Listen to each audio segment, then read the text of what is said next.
Guys cooker kalathappam എങ്ങനെ ഉണ്ടാക്കുമെന്ന് നോക്കിയാലോ. അതിനായി ഒരു ഗ്ലാസ് പച്ചരിയാണ് ഞാനിവിടെ എടുത്തിട്ടുള്ളത്. അത് സോക്കിയാൻ വെച്ചിരുന്നു.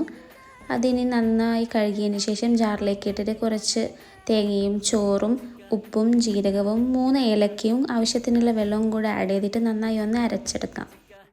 ഇനി ഇതൊരു ബൗളിലേക്ക് മാറ്റിയതിന് ശേഷം ഇതിന് മധുരത്തിന് വേണ്ടിയുള്ള ജാഗിരി നമുക്കൊന്ന് മെൽറ്റ് ചെയ്യാൻ വെക്കാം. ഞാനിവിടെ 3 എടുത്തിട്ടുള്ളത്.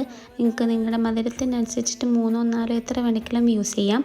ഇനി അത് മെൽറ്റ് ചെയ്തിട്ട് ഒന്ന് അരിച്ചിട്ട് ഇതിൽ ആഡ് ചെയ്തിട്ട് നന്നായി ഒന്ന് മിക്സ് ചെയ്ത് കൊടുക്കാം. ഇനി ഇതവിടെ നിന്നോട്ടെ. ഇനി നമുക്ക് കുക്കർ ഒന്ന് ചൂടാക്കിയതിന് ശേഷം കുറച്ച് ഗീയും കുറച്ച് ഓയിലും കൂടി ഒന്ന് ആഡ് ചെയ്ത് കൊടുക്കാം. അതിലേക്ക് കുറച്ച് തേങ്ങാക്കൊത്തും കുറച്ച് ചുവന്നുള്ളി ആഡ് ചെയ്തിട്ടുണ്ട്. ഞാനിവിടെ ചുവന്നുള്ളി ഒന്ന് ഹാഫ് അത്രയേ ആഡ് ചെയ്തിട്ടുള്ളൂ.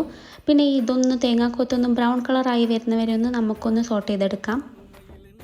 തേങ്ങാക്കൊത്തൊക്കെ ബ്രൗൺ കളറായി വന്നതിന് ശേഷം നേരത്തെ മാറ്റി വെച്ചിരിക്കുന്ന ബാറ്ററും കൂടി ഇതിലേക്ക് ആഡ് ചെയ്ത് കൊടുത്തിട്ട് നമുക്ക് അടച്ച് വെക്കാം. വിസിൽ അയച്ചിട്ട് വേണം അടച്ച് വെക്കാൻ. ലോ ഫ്ലെയിമിൽ വേണം ആക്കാൻ. നമ്മളിത് 20 to 25 മിനിറ്റ്സ് വരെയാണ് കുക്ക് ചെയ്തെടുത്തിരിക്കുന്നത്. അങ്ങനെ നമ്മുടെ അപ്പം ഇവിടെ റെഡിയായി ഗൈസ്. നാര് വന്നിട്ടില്ല നെയ്യിലും, ബട്ട് നല്ല ടേസ്റ്റ് ഉണ്ടായിരുന്നു. നിങ്ങളും കൂടി ഒന്ന് ട്രൈ ചെയ്യുക. എന്നോട് റൈസ് കുറച്ചിട്ടത് കൂടിപ്പോയി, അല്ലാതെ വേറെ കുഴപ്പമൊന്നുമില്ല. Okay, by.